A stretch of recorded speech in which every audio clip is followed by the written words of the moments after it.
I have to do this.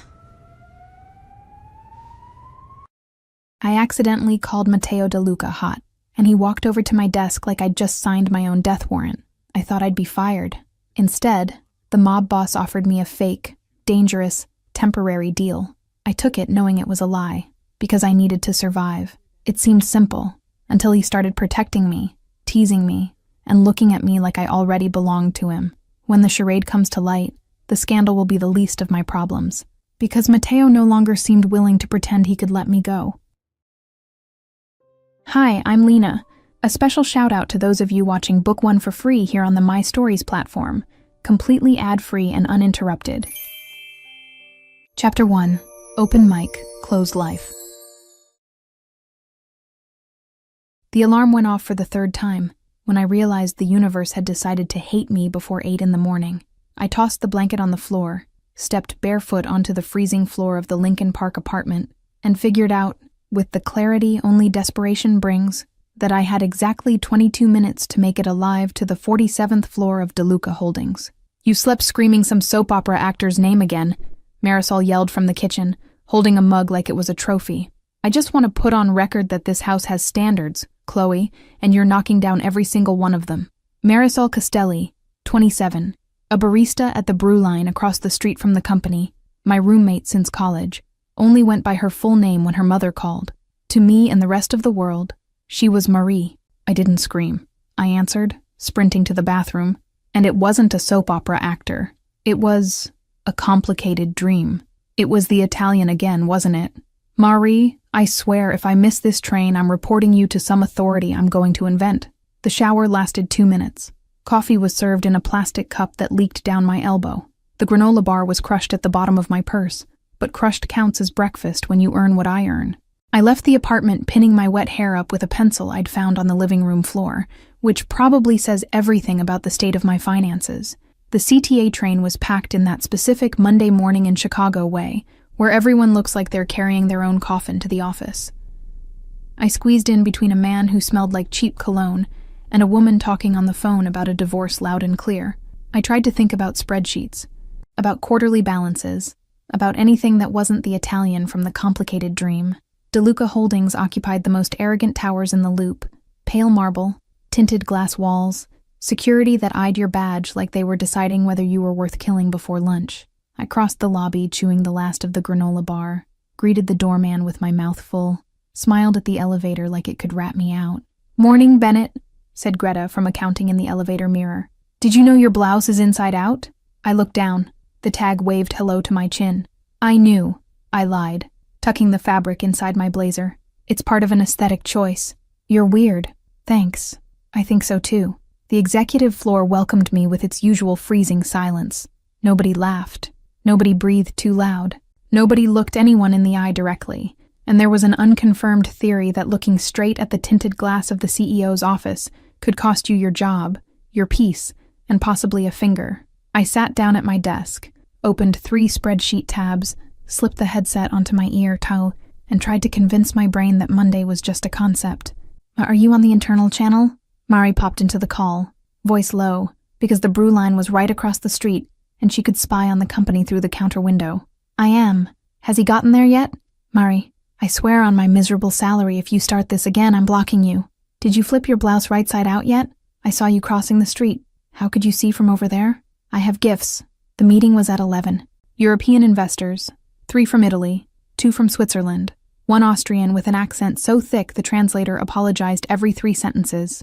I wasn't supposed to be in the room. I was supposed to be revising the financial appendices the director had dumped on me at 9:30 with an urgent typed in red. But I'd been called in to sit in the corner, in a folding chair, updating spreadsheets in real time as questions came up. I brought the laptop, the headset, and the feeling of someone about to be eaten by a large animal. Matteo De Luca walked in at 11 on the dot.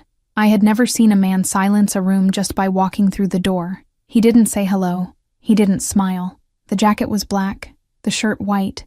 The silver signet ring on his pinky caught the light once and gave it back like a warning. The European investors, who I suspected had killed people with olive paste at some point in their careers, lowered their heads a millimeter. A millimeter. I saw it. He sat at the head of the table, opened the folder, and started speaking in Italian accented English with quiet hands. He talked about margins, about ports, about luxury hospitality, about Tuscan wines with the patience of someone who knows exactly what each comma is worth. I couldn't stop staring at the line of his jaw. I am a professional. I pay bills. I have a career plan written in a notebook at home. I am a professional. Chloe, Mari whispered through the headset. Stop drooling. I'm not drooling, I whispered back, without moving my lips. I can feel it from here. Mari, be quiet. Describe him to me. I need it for art. I looked at Matteo. He was explaining, with the calm of a surgeon, why one of the Swiss operations was going to be restructured. The Austrian man was nodding like he was learning religion. Matteo turned his head slightly, and the light slid down the line of his temple, on the dark hair, on the corner of his mouth that hadn't smiled once in my entire life, and I, fully believing the headset mic was muted, opened my mouth. My God, that man is criminally hot. The sentence came out of my mouth, went into the headset, traveled through a cable I would have sworn was off, crossed the internal call system, ended up in the speakers of the panoramic conference room, and rang through the entire life of every person present like a church bell at a funeral. The silence that followed had color. The European investors stopped breathing. The CFO choked on his own spit and pretended it was a cough. The intern in the right-hand corner looked at me like I was a car accident in slow motion. The Austrian asked the translator, in German, if he'd understood correctly. The translator, white as paper, answered yes, and Matteo De Luca, without moving a single facial muscle, slowly lifted his eyes from the paper to me. I never knew, before that moment, that there was a specific kind of death that happened standing up, with a pulse, with a heartbeat, and everything, but with no soul left inside the body. I felt my soul exit through the top of my head. I saw the little ghost of me waving sadly from the ceiling. Chloe, Mari groaned into the headset.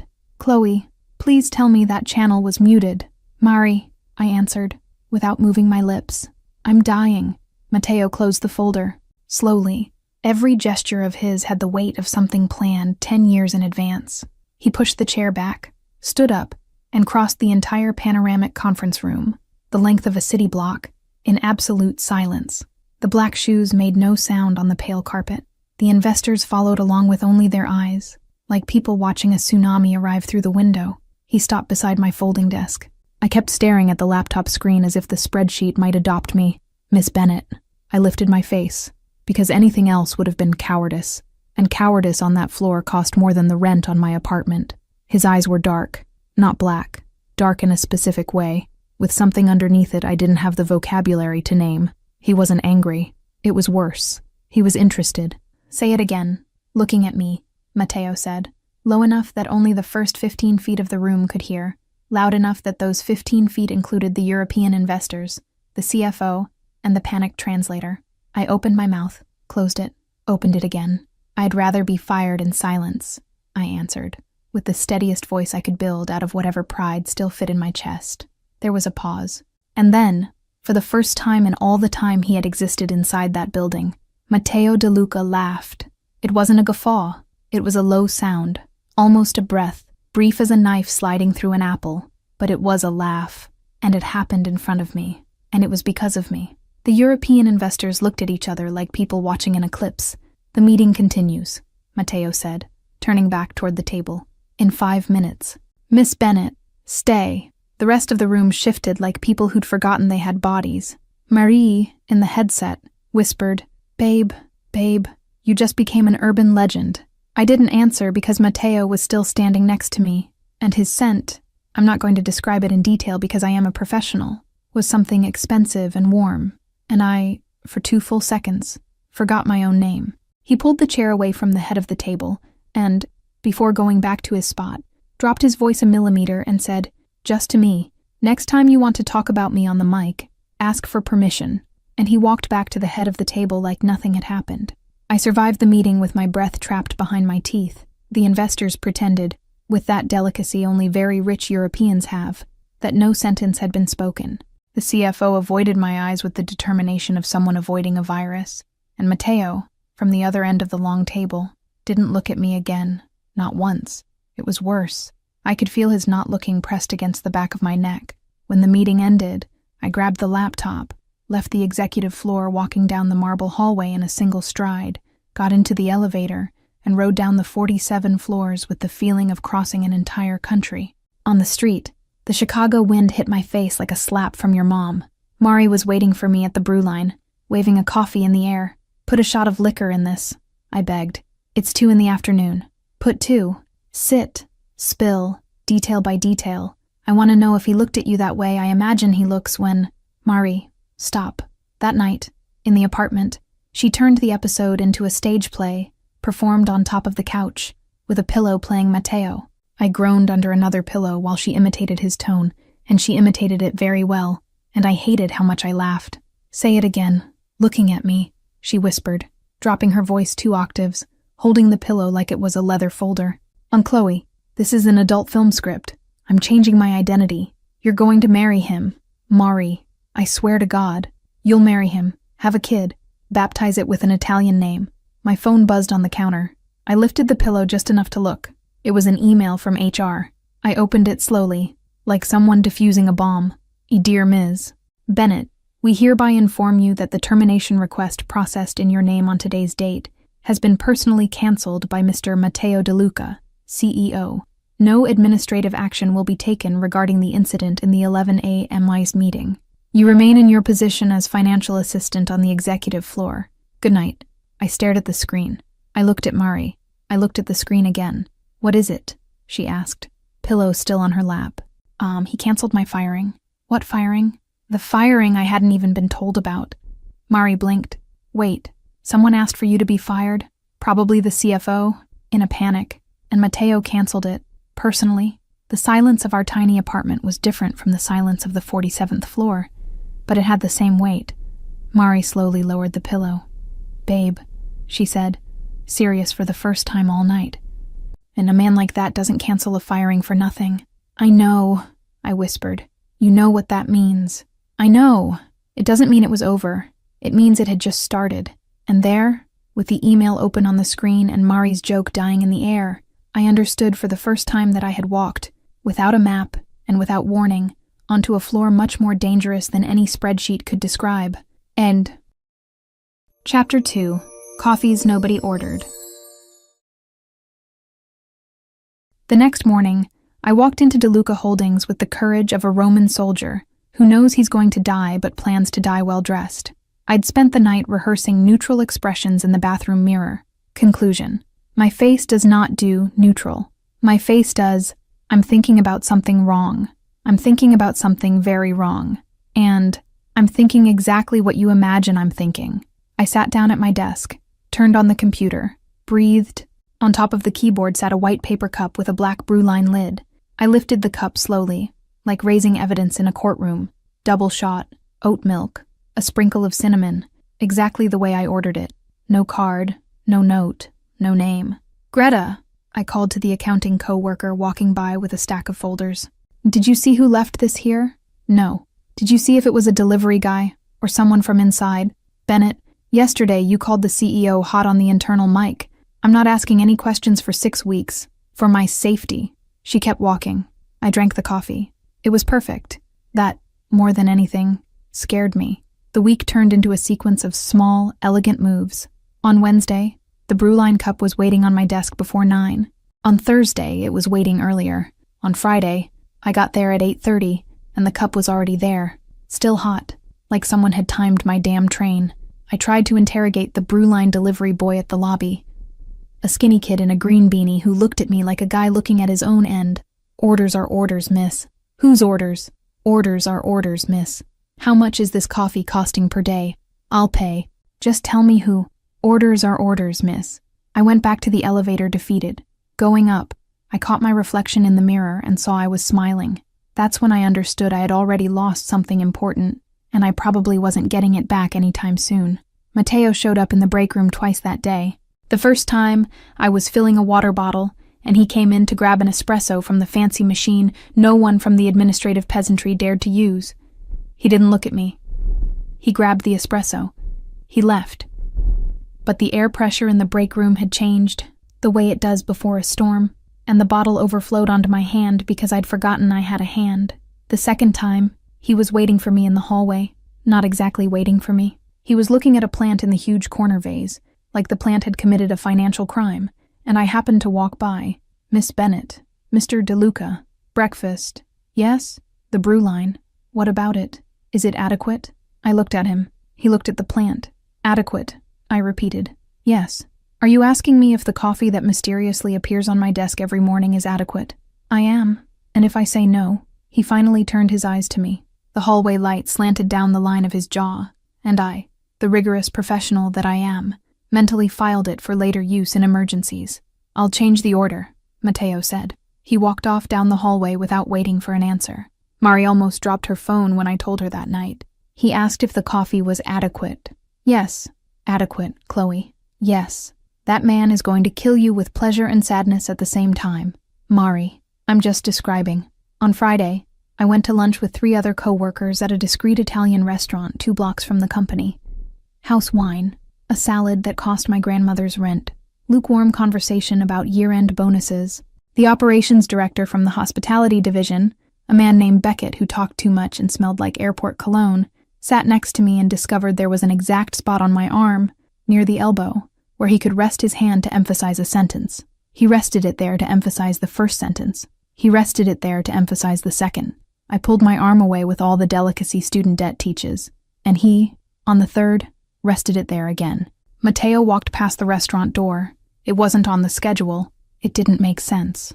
But the door opened, and he came in with Lorenzo Ricci behind him.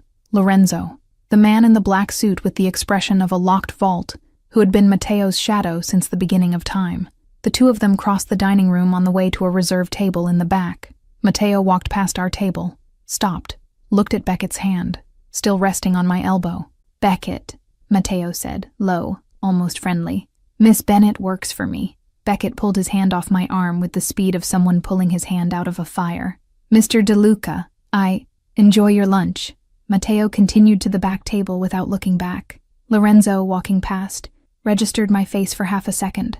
It wasn't friendly. It wasn't hostile. It was a notation. Beckett didn't finish lunch. He invented an urgent call. He left, paying the bill for all 4 of us with the company card, which is probably the modern definition of fleeing.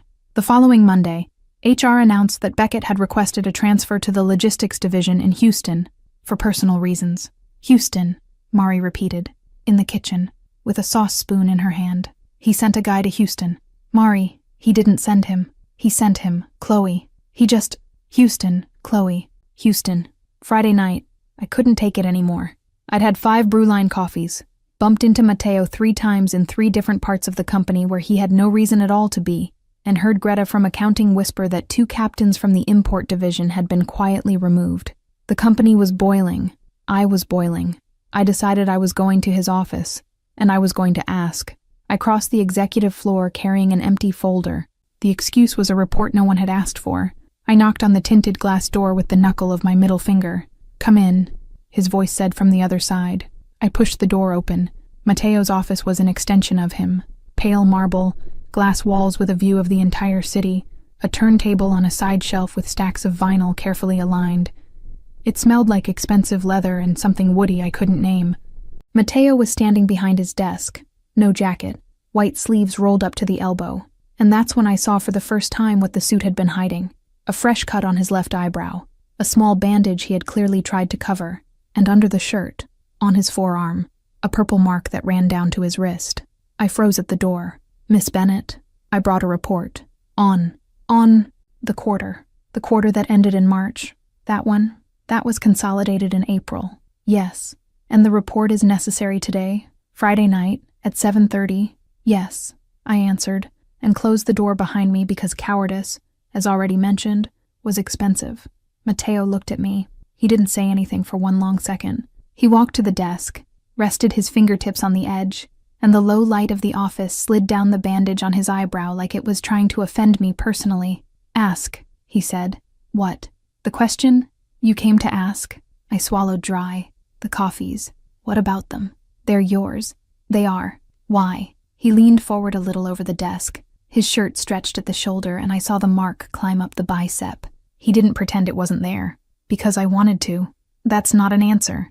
It's the only one I have. Beckett requested a transfer. You know it wasn't for personal reasons. I know. He tilted his head a millimeter. You know too. I took 2 steps into the office. He stayed behind the desk, but I saw that he had stopped breathing. So had I. The empty folder trembled in my hand, and I rested it on the desk surface to hide it. Mr. DeLuca. Matteo. Mr. DeLuca, I repeated, because there, at that hour, Matteo was a trap. What do you want? He looked at me in a way I'd never seen any man look at me before. No hurry, no promise. Just the cold confirmation of something that had been decided at some point and that I hadn't been consulted about. For you to stop pretending this is uncomfortable, he said, when we both know it isn't. It is uncomfortable. Lie better. I lie very badly. I know. He came out from behind the desk. He didn't touch me. He stopped 3 steps away from me. Exactly 3 steps, like he had measured it with an engineer's ruler, and neither of us breathed properly for a stretch of time. My memory refuses to calculate. I could see the mark on his forearm move when he clenched his hand. I could see the cut on his eyebrow, too fresh for someone who spent the day in conference rooms. I could see the exhaustion under his eyes, an exhaustion that had nothing to do with quarterly balances. Who did that to your eyebrow? Work. What kind of work leaves a mark there? Mine. You're a CEO. I am. CEOs don't get hit. He looked at me a second longer, and something on his face changed. Didn't soften, exactly, but surrendered a millimeter, like someone deciding to leave a door cracked without committing to opening it. Go home, Chloe. Mr. DeLuca. Go home. Are you okay? The question came out before I could hold it back. He blinked. Once. And that's when I realized nobody on that floor had probably asked him that in years. Go home, he repeated. Lower. The driver will take you. I take the train. Not tonight. I left the office with the empty folder still trembling, crossed the marble hallway, went down the 47 floors, and got into a black car that was waiting for me in the garage without my asking. The driver didn't say a word. Neither did I. In the back seat, with the city sliding past the tinted glass, I kept replaying the bandage on his eyebrow, the purple mark running down his forearm, the go home, repeated in a quiet voice. I squeezed the strap of my purse until my fingers ached. The driver's silence was the kind that came with orders not to ask, and that, for some reason, was the part that scared me the most. In Lincoln Park, Mari opened the door before I could get the key out of my purse. Tell me everything, she demanded. Mari, everything, I told her, standing in the kitchen, still in my coat, about the bandage, about the mark on his arm, about the 3 steps, about the go home, about the black car on the street. Mari, for the first time all week, went quiet. Babe, she said, after a moment, you know what that means, right? I don't. You do. Mari, that man is hurt. And he's sending you home in an armored car. It wasn't armored. It was armored, Chloe. It was black, and it was armored, and it had tinted windows, and it had a driver who doesn't speak. All armored. I sat on the kitchen bench, looked at the ceiling, thought about the bandage on his eyebrow, thought about the 3 steps, thought about the way he had breathed when I asked if he was okay. My phone buzzed on the counter. Unknown number.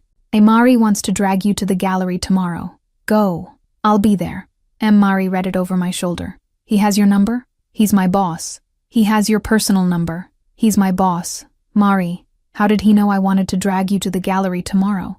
I looked at her. She looked at me. Mari, I swear I didn't tell anyone. Mari, I only told Greta, from accounting, this morning, at the brew line, and I closed my eyes. Greta tells everything, I whispered. Greta tells everything, Mari confirmed, in a thread of a voice. I looked at the phone screen again. The message had a single M at the end, no period, no signature, nothing besides that letter, which seemed, there, standing in the kitchen in Lincoln Park, under the yellow light of the cheap bulb, the most elegant warning in the world. Are you going? Mari asked, quietly. I looked at the message. I thought about the eyebrow, thought about the forearm, thought about the 3 steps. I'm going. Chapter 3. The Wrong Door. Saturday afternoon, fall sun pouring through the windows of my apartment in Lincoln Park, and Mari was already standing in front of the living room mirror, adjusting a green dress that looked like it had been sewn by the devil himself, just to ruin somebody else's peace. Get up, she said, without looking at me. We're going to the gallery. I was wrapped in a gray blanket on the couch, staring at the ceiling and trying to remember at what point in my adult life Mondays had become the most dangerous event of the week. 5 days after my near firing, with the echo of Director Beckett still fresh in the memory of the entire floor. My brain kept revisiting the exact tone Matteo De Luca had used when he said, "Say it again," looking at me. "I'm not going," I answered, pulling the blanket up to my chin. "I'm staying here. I'll turn into mold. I'll be studied by scientists." Mari crossed the living room, grabbed the blanket by the corner, and yanked. The cold came in all at once, along with the smell of reheated coffee from the tiny kitchen, and some floral perfume she had spritzed on her wrist. "You're going because I worked 2 shifts at the brew line to buy you a decent beer afterward," she said. "And because it's a new gallery in River North. Free champagne, art nobody understands, men in white shirts. Get up." Resisting Mari was a useless exercise.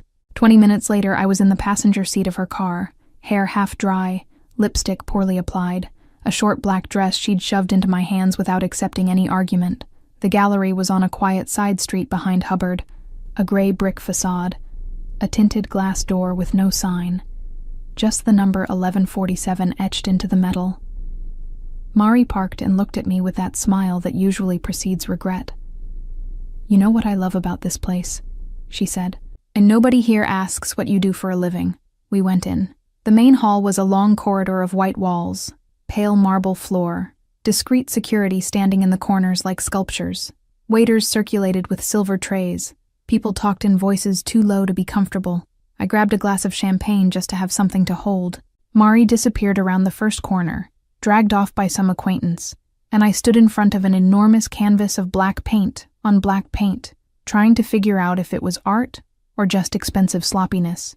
A man in a suit walked past and said, "Fascinating, isn't it?" And I said, "Oh, yes," because that was easier than admitting I didn't understand any of it.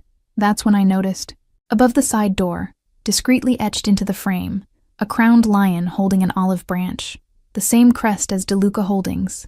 Small, silver, easy to miss. I didn't miss it.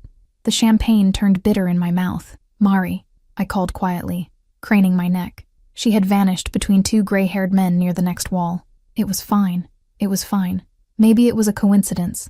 Maybe the De Luca family had about 10 galleries, and none of them involved the man I was trying, with little success, to stop thinking about. I needed the bathroom. Not because I needed the bathroom, because I needed a door that would close behind me. I followed a discreet sign at the end of the side hallway, turned left, and opened the first door that seemed plausible. It wasn't the bathroom. It was a back office. Small, dark wood walls, a desk lamp on at the oak desk, the closed-in smell of old leather and oil paint, and standing between the desk and 2 men I had never seen before was Matteo, white shirt, no jacket, sleeves rolled up to the elbow. One of the men was holding him by the collar, and the other was too close to his face, saying something in Italian in a low, dry tone. I didn't catch the sentence, but I caught what kind of sentence it was. Matteo saw me first. His eyes met mine for a fraction of a second, and in that fraction of a second, I saw everything. The blood at the corner of his mouth, the fresh mark on his jaw, the red starting to stain the hem of the white shirt on his left side. The 2 men turned a quarter of a second later. The silence that came next had texture. "Get out," Matteo said to me. His voice wasn't elevated. It was worse than that. It was his meeting voice. Now, I couldn't move my feet. The man holding his collar slowly let go. Matteo adjusted his shirt with a short gesture, without taking his eyes off me, and when he spoke again it was in Italian. 3 short sentences directed at the 2 men. I didn't understand the words. I understood the effect. The 2 of them left through the back door without looking back. When it was just the 2 of us in the office, Matteo finally breathed, a short, controlled breath, like someone reorganizing his own body from the inside out. "You got lost," he said. It wasn't a question. "I was looking for the bathroom," I answered, and my voice came out thinner than I wanted. "I swear I was looking for the bathroom." He crossed the small space between us, stopped a meter away, and for a moment, I thought he was going to touch me. He didn't. He took my champagne glass from my hand with almost polite care, set it on the desk, and said, "You didn't see anything. Matteo, you didn't see anything," he repeated, lower. "Say it back to me." "I didn't see anything," I said, and I realized in that instant that it was the most useless lie 2 people could share. I had seen everything. He had seen that I had seen, and the sentence was just there to give shape to the lie we were going to have to carry from then on. He nodded once. "Come with me." We left through a different hallway, not the one I'd come in. Mari never knew. Mateo had someone tell her in code that I had felt sick and gone home. I found out later. In the back parking lot, a black armored Mercedes was waiting with the engine running. He opened the back door for me and got in the other side. The driver didn't say hello, didn't look back. We pulled out through an alley that didn't lead to Hubbard. The city went by on the other side of the tinted glass like a film with the sound off. Mateo was sitting 3 handspans away from me, back straight, left hand clenched on his knee, and the blood on the shirt hem had darkened to shade. Nobody spoke for 7 blocks. The AC hummed low, and the leather of the seat smelled like something expensive and sterile I couldn't name. I couldn't take it anymore. "Are you okay?" I asked. He turned his face slowly, looked at me, didn't answer, and that was exactly when I understood everything I needed to understand. That silence wasn't a refusal. It was the whole answer. The man who silenced entire rooms just by entering them had no way to answer that question without dropping the rest of the disguise. I looked forward again, rested my hands in my lap. I felt that if I looked at him again I was going to cry, and I didn't have permission to cry inside that car. "Who were those men?" I asked, without looking. "People who work for me," he answered. Pause. "Worked? You're bleeding. I know. You need to—" "Chloe." It was the first time he said my name. Not Miss Bennett. Not you. Chloe. It came out of his mouth with an accent, with care, like he had rehearsed it in his head 1,000 times before letting it out for the first time. I went quiet. "I'm going to drop you off at home," he said. "You're going to go in. You're going to lock the door. You're going to tell Mari you felt sick. Tomorrow you'll go to work like always. You didn't talk to me today. You weren't in that office. Is that clear?" "It is. Look at me." I looked. His eyes had something in them I had never seen before. Not exhaustion, not anger, fear, controlled, organized, professional fear, but fear. And the fear wasn't about the blood on his own shirt. "Is that clear?" he repeated. "It's clear," I said. The Mercedes stopped on my street. He waited for me to get out without moving from the seat. Before I closed the door, I leaned in and said quietly, "You didn't answer whether you're okay." He looked at me for a whole second. "I'm not," he answered. "But you are. That's what matters." The door closed. The car drove off. I couldn't sleep. Mari got home at 11:30, slightly drunk, telling a too long story about a man who tried to buy a painting with cryptocurrency. I laughed in the right places. She swallowed the whole story. She went to her room, closed the door, and 2 minutes later I heard her heavy breathing through the wall. I stayed in the living room, low light, knees pulled up to my chest. I stared at the wall for an amount of time I couldn't measure. The street outside let out the occasional sound of a cab, of a heel too far away to be dangerous. When the buzzer rang, it was almost 3 a.m. I knew who it was before I stood up. I opened the door. Mateo was on the landing. No jacket. The white shirt swapped for a dark gray one. No blood stain now. His jaw had a starting bruise. His eyes dropped to me and stayed there.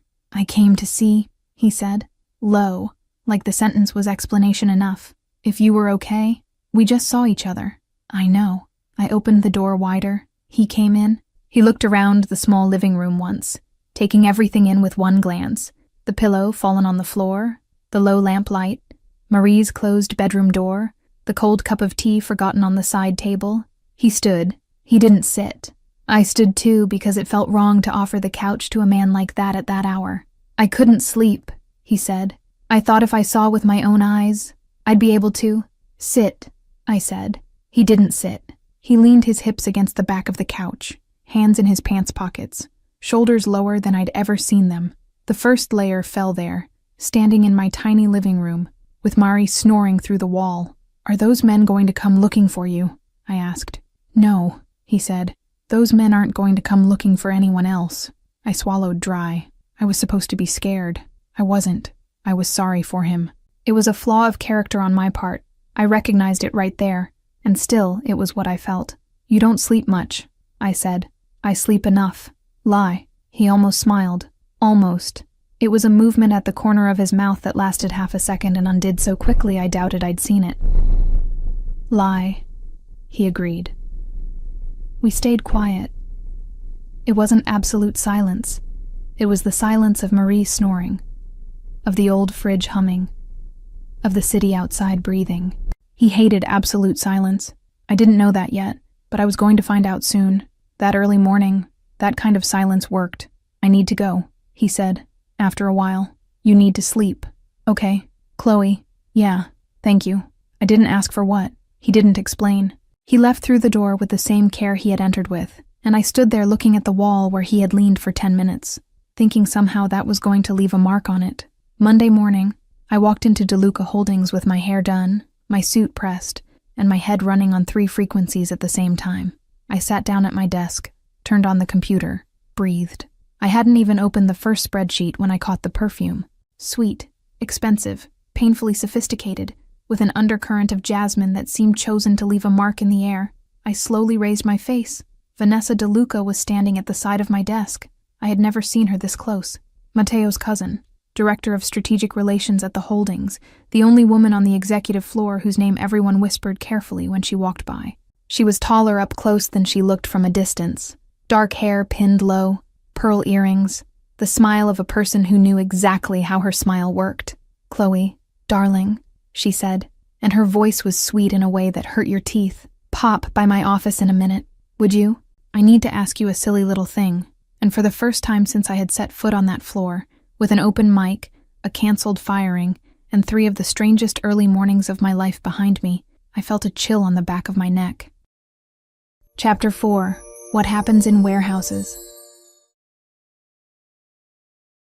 Vanessa's office smelled like the same heavy jasmine she carried on her wrist.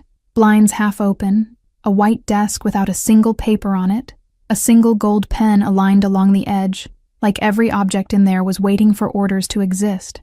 "Have a seat, darling. This won't take long." I sat. She asked me silly things, exactly as she'd warned.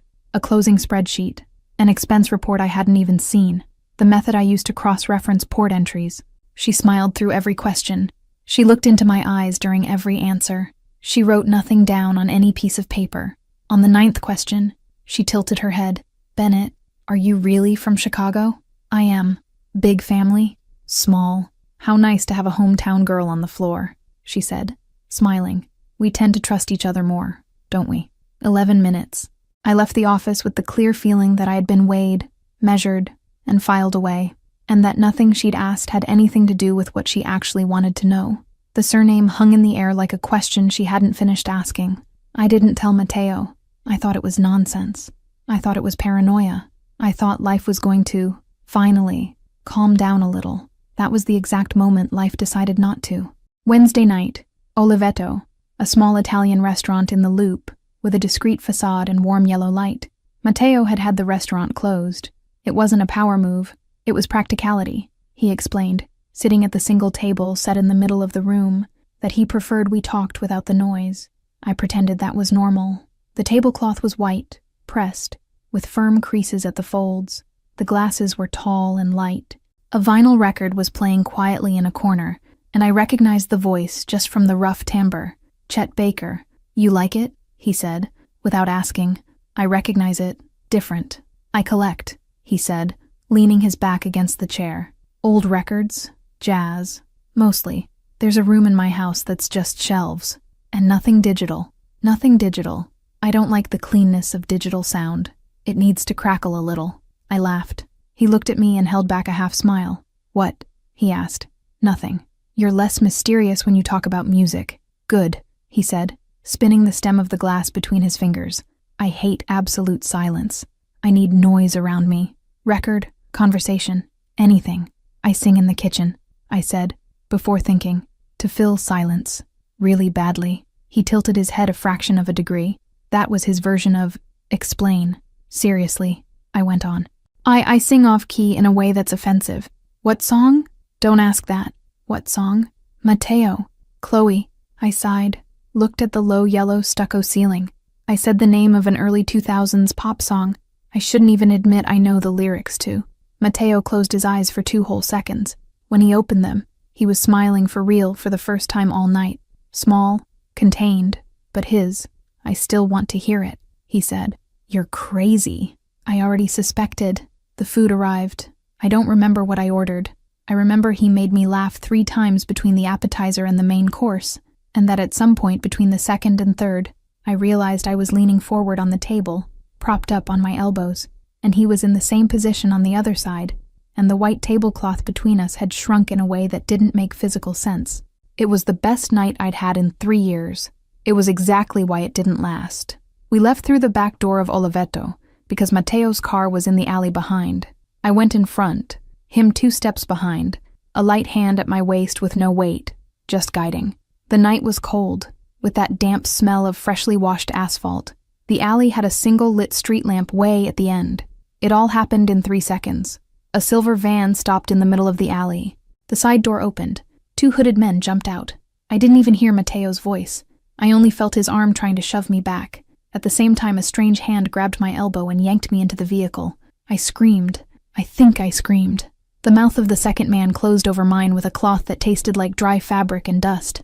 The last thing I saw before the van door shut was Matteo on the asphalt, on one knee, pulling something out from inside his jacket. The van peeled off. I didn't pass out. They didn't hit me. It was a fast, professional, cold operation. One of the men sat me on the back bench, zip-tied my wrists, and the other drove without a word. The trip was short, maybe 12 minutes. From the jolts and the smell of oil, I knew we'd left the loop and were near the port. When the van stopped, they pulled me out again. Big warehouse, stained cement floor, a yellow bulb swinging from the ceiling, the smell of stagnant water and scrap iron. They sat me on a metal chair in the corner farthest from the entrance. They didn't tie me to it. They didn't need to. My wrists were already bound. My legs were shaking in a way my head couldn't control. A man approached. He pulled off the hood. I had never seen that face, but I recognized the accent. Sicilian, rougher than Matteo's. "It's nothing personal, signorina," he said. "It's a message."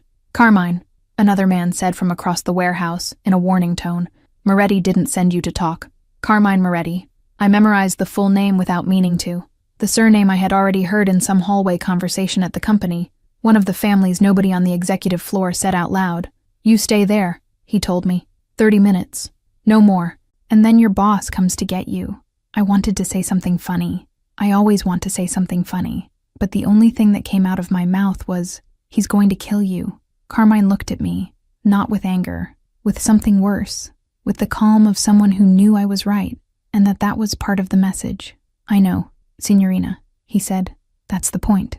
The 30 minutes were the longest of my life. I counted floor tiles. I counted ceiling beams. I tried to remember the lyrics to the embarrassing song I had told Matteo about at dinner. I couldn't. Everything in my head was white with red edges. At 23 minutes, the metal door of the warehouse opened without ceremony. I saw it from the corner. I couldn't stand up. Matteo came in first, Lorenzo Ricci, his right hand and head of family security, 3 steps behind. There were 2 more men with them, but I didn't register faces. I registered Matteo's walk.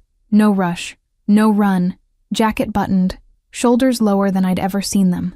And the eyes were something I'd never seen on a human face before.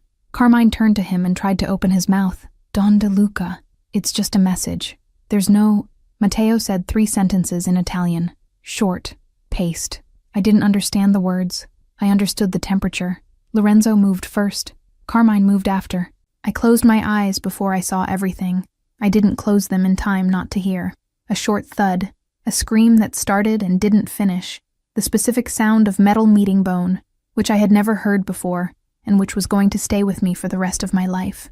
Silence. Another thud. Silence again. My breathing had stopped somewhere between my ribs and wasn't coming back. Hands cold, fingers tingling. A fine tremor climbing from my knees to my chin. I tasted metal in my mouth and was sure, for a second, that I was going to throw up right there, sitting in the metal chair, with my wrists still sore from the zip tie. When I opened my eyes again, 2 bodies were on the floor, and the other 2 men were kneeling, backs to a beam, hands on their heads. Matteo was in front of me, on one knee, hand out toward my wrist. He cut the zip tie with a small pocket knife, slowly, as if afraid of hurting me. "You're in one piece," he said. It wasn't a question. It was him convincing himself. "I am. Look at me." I looked. "You're in one piece," he repeated. "I am, Matteo, I am." He nodded once. He helped me up. Lorenzo appeared at my side, rested his hand lightly on my back to steady me, and guided me toward the door. Matteo came behind. I looked back once. The 2 kneeling men were still kneeling. Lorenzo would stay behind with them. I understood without needing an explanation. Ha's in the car, I was in the middle of the back seat. Mateo got in the other side. The driver pulled away without saying where we were going. I didn't ask either. That's when I felt it. His hand came up to the back of my neck, carefully, like I was made of wet paper. The long fingers spread against my skin, still cold on the outside, warm on the inside. They were trembling. Not much. Enough. I didn't even turn my face. I didn't comment. I put my hand over his and held it there. The tremor slowly stopped, but I kept my hand there, because I knew if I let go too soon he would hate me for having seen. "We're not going to your place," he said, low. "Not tonight." "Okay. I'm taking you to mine." "Okay." His penthouse was in Streeterville, in a building with a private garage and an elevator that opened directly into the apartment, floor-to-ceiling glass. Chicago on the other side of the glass, blinking yellow and white. Vinyl stopped on the turntable in the corner, smell of cedar and old paper. He took off his jacket, left it on the arm of an armchair, walked to the balcony, slid the door open. The wind came in, cold, lifting the hem of my skirt. I followed. The city below was a carpet of yellow light. He rested his forearms on the cold metal railing. I leaned beside him, shoulder lightly touching his. We stayed like that for a stretch of time nobody measured. "I spent my whole life believing that loving someone is a fatal weakness," he said, without looking at me. His voice was rough in a new way, that anyone who gets close to me becomes a target, that the less I let close, the more people survive. I didn't answer. I waited. "Tonight, in that alley, when they pulled you into that van," he went on, "I understood I've lived my whole life wrong, because keeping you far away didn't protect you. It didn't work. Mateo, I can't promise you a safe world. I'll never be able to, not with the name I carry. I know." He turned his face to me. I turned mine. "I didn't ask for safe," I said. "I never asked for safe. I asked for truth. I know. The problem was never that you're dangerous, Mateo. It was that you believe you don't deserve to be loved. That's another thing. That's an entirely different thing." He looked at me for a very long time. He didn't touch me. He didn't lean in. He just looked, with the same seriousness with which he had cut the zip tie in the warehouse, like he was deciding something that was going to cost him. "Come," he said, "after, and I'll show you where you're going to sleep. Alone. Tonight, alone. Why? Because tonight can't be the night I take you to bed for the first time," he said, and his voice had a moved firmness I had never heard in him. "Tonight you almost died. I don't want the first time to smell like a warehouse." I couldn't answer. I nodded. He guided me down the hallway to a guest room with a wide bed and a window facing east. He gave me a t-shirt of his to sleep in. He didn't touch me. Before he closed the door, he stopped at the threshold. "Chloe." "Yeah, I'll be on the other side of the house, if you need me." "Okay." The door closed with a quiet click. I lay on my back on the bed, put his t-shirt over the dress, looked at the white ceiling. The t-shirt smelled like his skin, like cedar and something cleaner underneath. I closed my eyes and fell asleep without realizing I had fallen asleep. I woke up to morning light hitting my face. I got up slowly, barefoot, opened the door carefully. The penthouse was quiet, with that kind of silence he hated. I crossed the hallway. That's when I heard voices in the living room. I walked more slowly, came to the edge of the hallway without making a sound. Vanessa DeLuca was standing in the middle of the living room, hair loose this time, gray dress, leather folder under her arm. She had come in without knocking, with the familiarity of someone who still kept a key to the private elevator from some old family arrangement. I understood from Mateo's posture, with his back to me, near the turntable, shoulders tense. "Cousin," she said, with that same sweet voice. "I hope I'm not interrupting." She saw me over his shoulder. She smiled. The smile was for me, wide, perfect, like we were old friends. "Chloe, darling," she said. "Good morning." Mateo turned his face slowly. He didn't say anything. For 2 seconds too long, he just stayed quiet, looking first at me, then at the folder under Vanessa's arm. And his silence told me, before either of them opened their mouths, that the folder had a name on it. Chapter 5. The Man Under the Suit. The Streeterville penthouse woke up differently that Thursday morning. I knew because it was the first time I was waking up in it, and even so I understood, from the careful silence of the hallway, that the house had learned to breathe deep the night before. Mateo had given me the room at the end of the hall, a bed too big, Sheets that smelled like something expensive and unfamiliar, an entire window facing Lake Michigan, still dark at the edges, with the cold glass meeting dawn and a thin streak of light starting on the other side. I didn't sleep more than 3 hours, not because of the bed, because of his hand that had trembled on the back of my neck inside the car days before, and that kept trembling inside my head every time I closed my eyes. I remembered the weight of his fingers, the warmth that came after, the way he had tried to hide the tremor by leaning his temple against mine. I got up barefoot. I walked down the hallway over the deep carpet to the living room, and that's where the morning started to go sideways. Vanessa DeLuca was sitting on the white couch, legs crossed, a leather folder resting against her thigh, smiling at me like I was the hostess who'd taken too long to appear. Her perfume had already taken over the entire room, something floral, heavy, the kind that comes in before the person. "Good morning, darling," she said. Sweet voice, ice-cold eyes. I hope I didn't interrupt. Mateo appeared at the kitchen doorway a second later, white short-sleeved shirt rolled up at the forearms, coffee in one hand, expressionless face. He stayed there, still, without saying anything, for 2 seconds that felt like an entire trial. "Vanessa," he said, low voice. "You don't have hours for walking into this house." "I have a key, cousin," she answered, without taking her eyes off me. "Family arrangement, you remember." "The key expires today," Mateo said, without changing his tone. "Return it before you leave." Vanessa smiled like she didn't hear.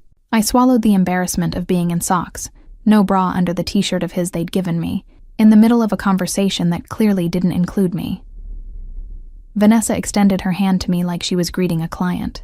"You must be Chloe. I've heard so much." "What a shame," I said, not taking the hand. "I haven't heard anything about you." She laughed. A small, trained laugh, the kind you rehearse in the mirror. "I'll love to change that." Mateo crossed the room, stopped beside the empty armchair, and said a single sentence. "The folder." Vanessa raised the leather folder, looked at me again, and left it on the coffee table with exaggerated care, like she was placing an offering. Lisbon reports, dear. Nothing that should frighten the lady. She stood up with the calm of someone who had agreed on her next move with someone else. She kissed the air near Mateo's cheek. She left through the private elevator without hurry. When the door closed, I finally breathed. "Does she always do that?" I asked. "No," Mateo answered, eyes still on the door. "Today was because of you." I didn't know what to do with that sentence. So I did what I do best. "Coffee?" I asked, walking toward the kitchen like the ground was mine. He followed me without answering. He leaned in the doorway. He watched me open 3 wrong cabinets before finding the sugar. The kitchen was too white, too cold, with an Italian coffee machine that looked like an expensive torture device. When I finally sat on the tall counter stool with the mug in my hands, he said, "There's a meeting at the company this afternoon. I want you there, as an assistant, as you." The difference landed. I nodded slowly. "Okay." He turned to leave, stopped halfway through the motion, and looked at me sideways. "Chloe." "Yeah? Thank you for staying yesterday." I couldn't answer before he was out of the kitchen. The 4th floor meeting room was smaller than the one on the 47th, but that was where the real decisions got made. Dark walls, heavy wooden table, blinds half lowered, Mateo at the head, Lorenzo Ricci on the right, black suit, hands folded, eyes on me before I even sat down. 2 captains I'd never seen in my life, and Vanessa, at the corner opposite Mateo, smiling at everyone like the morning hadn't happened. Mateo started straight in. "As of this week, 3 operations stop running through the holdings. The contracts will be transferred to independent structures. Whoever currently reports for Detroit reports directly to me. No intermediary. The port flows, leave central accounting." The captains traded glances. Vanessa didn't blink. "That's a reorganization," she said. "Sweet. Or is it a farewell?" "It's a cleaning." "A cleaning of what, cousin?" Mateo looked at her with the patience of someone who had already decided everything before sitting down. "Of people who confuse loyalty with ownership." I looked at the tabletop just to keep from laughing. Lorenzo noticed, and it was the first time in 3 months that I saw the corner of his mouth move a millimeter. The meeting lasted 20 minutes. When the captains left, Vanessa lingered. She picked up her bag slowly, walked around the table slowly, stopped near Lorenzo and said, in a tone she wanted me to hear, "Lorenzo, dear, you really should check the background on our new guest before she learns too much." Bennett is a very common surname in Chicago, isn't it? Lorenzo didn't answer. He just lifted his eyes to her with a calm that was worse than any answer. Vanessa smiled, satisfied to have planted the sentence, and left, leaving the perfume in her wake again. Mateo closed the door behind her. He rested both hands on the back of the chair. "She doesn't touch you," he said, without looking at me. "Ever." "Did you just say that to her?" "I just said that to myself." Lorenzo got up in silence. Before leaving, he stopped beside my chair. "Miss Bennett, Mr. Ricci." He looked at me a second longer than necessary. I didn't know what that meant, but I noted in my head that I needed to find out. Mateo left me in his office to wait while he handled something with a captain on the floor below. 5 minutes, he said. "Don't open a drawer." I waited 10, and I opened a drawer. It wasn't curiosity. It was the bottom drawer, cracked open, with a brown envelope slipping over the edge like it wanted to fall on its own. When I leaned down to push it back in, 3 papers escaped. Receipts, children's hospitals, pediatric surgeries, high amounts, all paid by a shell company with a name I didn't recognize, but with Matteo De Luca's signature at the bottom of each one. 3 hospitals, 11 surgeries, no sender name in any public records.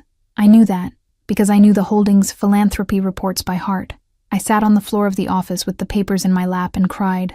Small, no sobs, just a thin thing that ran down to my chin before I noticed.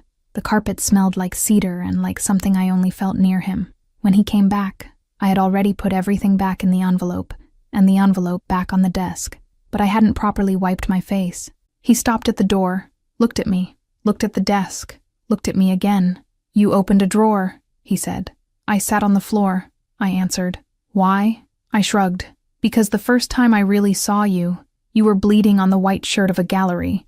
I wanted to know who the man no one saw was." He didn't answer. He crossed the room, sat on the floor next to me, leaned his head against the wall.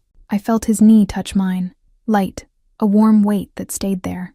"It's not charity," he said after a while. "It's interest." "Interest on what?" "On everything I've ever done." I leaned my forehead on his shoulder. He didn't move. We stayed there until someone knocked on the door, and even 1 second after. I met Mari at the brew line at 6. She ordered 2 bucket-sized coffees and shoved me toward the back table before I'd even taken off my coat. The place smelled like burnt beans and the thin rain that had started outside. "Tell me everything," and start with her face. Vanessa's. Yes, hers. I told her. The couch. The folder. The Bennett is a common surname line. The meeting. Lorenzo. The hospital receipts. Everything. Except the part where I sat on the floor crying, because that part was still mine. Mari listened without interrupting, which is the rarest thing that exists in her world. When I finished, she drank half her coffee in one go and said, "Babe, tell me, you're not in love with a monster. You're in love with a man who learned to pretend he was one, and he's starting to give up the disguise." I choked.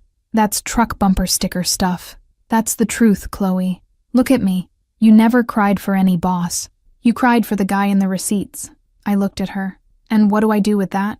Mari smiled, the kind of smile she only gives when she knows exactly what she would do in my place. "Stay." He showed up at my apartment at 11 at night. He didn't call ahead. He buzzed twice, with the patience of someone who had already decided to wait however long it took. Marie, in the bedroom, pretended to sleep before I even got near the door.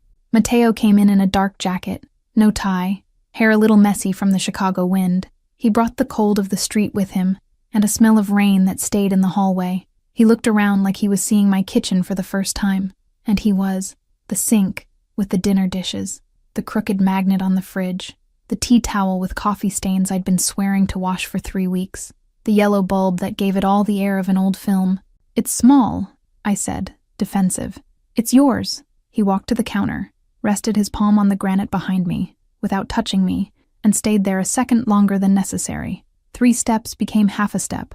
I smelled his coat, his neck, the whole night that hadn't yet started. The granite was cold under my hand, and his heat, behind my shoulder, made the air stop.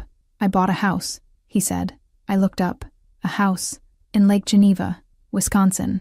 It's an hour and a half from here." "Why?" He took a moment to answer. He looked at the cabinet above my head like the answer was up there. "Because I spent my whole life living in places that weren't mine. Guest apartments, family houses, hotels. I never bought anything believing I was going to stay." He lowered his eyes to me. "This one I bought. In me. In a life I never thought I deserved. I couldn't say anything for a while. He waited. He has no idea how long he waited in silence, with his hand still on the granite behind me, chin down, breath counted. "Do you want to see it?" he asked. "When? Sunday?" I thought about the debt, the rent, the boss who was my boss since I'd started at DeLuca Holdings. I thought about Vanessa's folder, about the fourth floor meeting, about the cut eyebrow in his office last Friday. I thought about the man sitting on the floor of his own office saying interest on everything I've ever done. "Sunday," I said. He nodded. He pressed his lips to my forehead, too fast to be a kiss, too slow to be just a goodbye. He left without turning around. I stayed in the small kitchen with my hand on the granite where his hand had been, still warm. Mari opened her bedroom door, barefoot, crooked pajamas. "Are you going?" she asked. "Yeah, I'm going. Bring the good coat," I laughed. And for the first time all week, it was a whole laugh. Sunday morning, a small bag in the trunk of the black car, I-94 highway, Wisconsin on the horizon, low, blue-gray, still smudged with mist off the lake. Mateo drove without looking back, one hand on the wheel, the other close to mine without touching it, and I understood, from his profile against the morning light, that he was afraid of arriving. And for the first time since I'd met him, I knew he wasn't afraid of the house. He was afraid I wouldn't stay. Chapter 6. The House He Never Thought He Deserved. The Lake Geneva house appeared at the end of a narrow dirt road, surrounded by trees still holding the last red of fall, light wood, big glass, a wide porch facing the water, smooth as a freshly cleaned mirror. Mateo turned off the car and stayed quiet a second longer than necessary, both hands still on the wheel, as if waiting for my reaction to know if he could breathe. "You bought this," I said, not really asking. "I bought it thinking about a life I never thought I had the right to have," he answered, and the way he said it, low, almost apologizing for his own want, made something inside my chest squeeze and give in at the same time. I got out of the car barefoot, because I had taken off my sneakers along the way and forgot to put them back on. The ground was still warm from the weak afternoon sun. Mateo came after me with the keys hanging from his index finger, observing the way he observed everything from the first time he crossed that conference room. Like someone measuring a distance he hadn't yet decided whether he wanted to walk. I opened the front door and went in laughing at the wrong things, at the two big windows, at the empty drawers, at the smell of new wood, at the good silence filling the rooms without asking permission. I walked through the kitchen, touching the pale stone counter, opened the cabinet over the sink, and burst out laughing when I found exactly nothing inside. "You bought a house without a single glass," I said, turning to him. "I bought a house without anything because I wanted to choose what was going to come in here with someone," he said, and he stayed at the doorway, hands in his coat pockets, like crossing that threshold alone was still impossible for him. I held my breath for a moment. The sentence had landed in me with a weight he probably hadn't calculated. I crossed the kitchen, took his hand, pulled him in, and closed the door. "You're in," I said. "Now you can't go back out."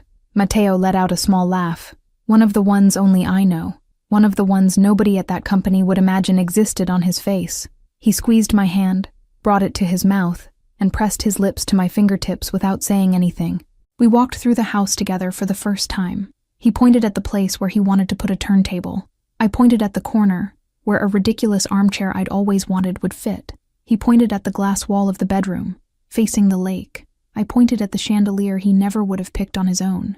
"You have no taste in anything," I teased. "I have taste in one thing only," he answered, low, without turning to me. And she's barefoot in the middle of my hallway. The pier creaked quietly under my feet. The sun was going down slow on the other side of the lake, leaving orange trails on the surface of the water. I sat at the end with my legs dangling. Mateo sat next to me, close enough that his shoulder leaned against mine without planning. For a while, neither of us spoke. The sound was just water hitting the wood and an insistent bird from the other side of the shore. "I can't walk away from all of it at once," he said, without looking at me. "It's going to take a year, maybe 2. There are people who depend on me. There are operations that have to be dismantled carefully so nobody dies in the process. I won't lie to you and say tomorrow I wake up clean." I looked at his profile, the line of the jaw, the fine cut on the eyebrow that still showed an old mark, the exhaustion he carried like a second skin, and that, there, in that light, looked lighter. "I didn't ask for a saint," I answered. "I asked for truth." He turned his face then. His eyes were clearer than I'd ever seen them. Maybe because the lake reflected. Maybe because he had let something drop that he'd been carrying in his chest for years. "I've lived through a lot, Chloe," he said. And the way he said my name was different. No corporate edge, no irony, no barrier. "But I've never lived peace. I don't know how it's done." "I don't either," I admitted. "We'll learn together." He laughed again, low, and the laugh turned into something quieter when his hand came up to my face, brushing my chin with his thumb. The last of the sun hit the glass of the house behind us and came back reflected in the water. "May I?" he asked. I almost cried out of anger and tenderness at the same time. The most dangerous man in Chicago asking if he could kiss me at the end of a wooden pier in Wisconsin. "You always could," I answered. He kissed me slowly, like someone testing whether there's still a floor under his own feet. His hand held the back of my neck, steady, and I felt a difference from the other times he had rested it there. It wasn't trembling. For the first time, it wasn't trembling. It was just certainty. When we pulled apart, the light was almost gone. He rested his forehead against mine and stayed there, breathing too close. "Come," he said, finally, and helped me up. We walked back to the house, holding hands. A thin rain started falling before we even reached the door, the kind that's more like dew than a storm. I turned on a lamp in the kitchen. He took off his coat. The living room still smelled like new wood, and something I couldn't name, maybe a beginning. He stopped at the start of the hallway that led to the bedroom. He looked at me in a way I already knew, but this time without holding back half the question. He held out his hand. I took it. He pulled me down the hallway in no hurry at all. The fine rain hit the skylight.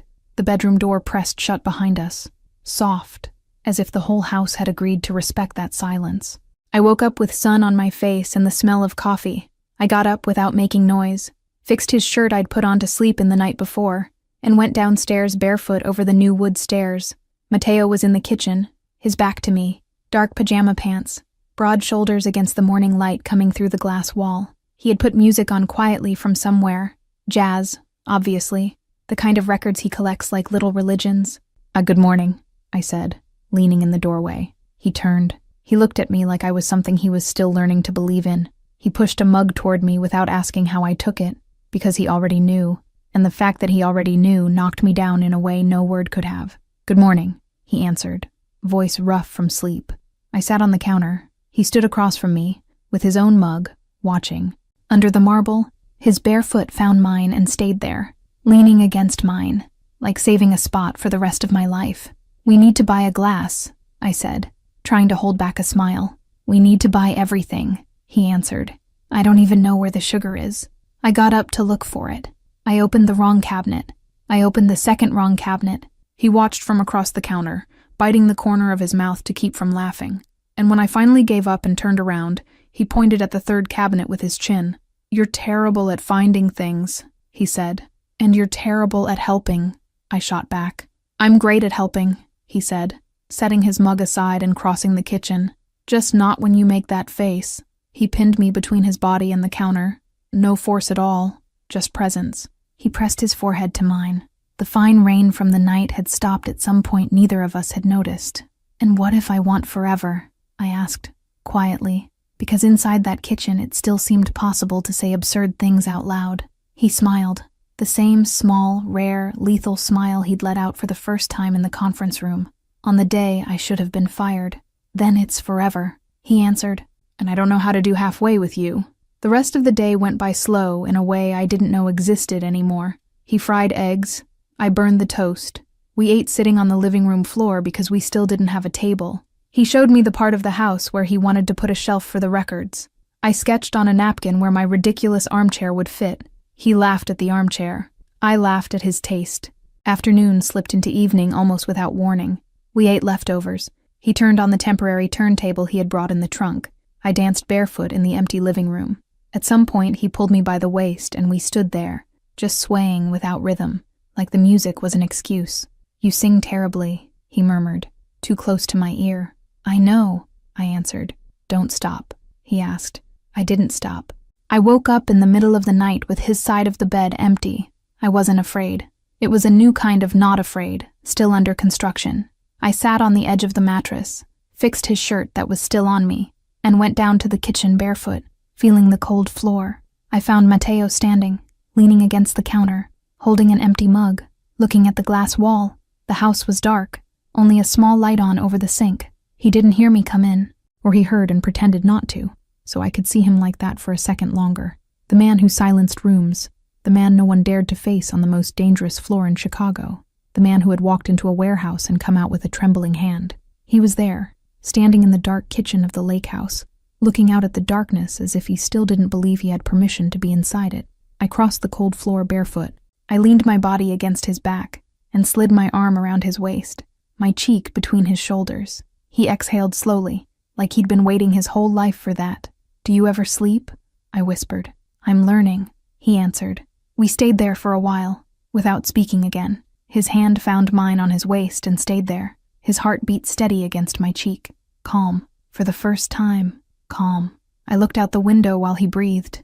The lake was smooth, the garden dark, the trees still, and for a second, it seemed like there was something at the end of the curve, past the last tree. I blinked. There was nothing. I smiled to myself, leaning against him.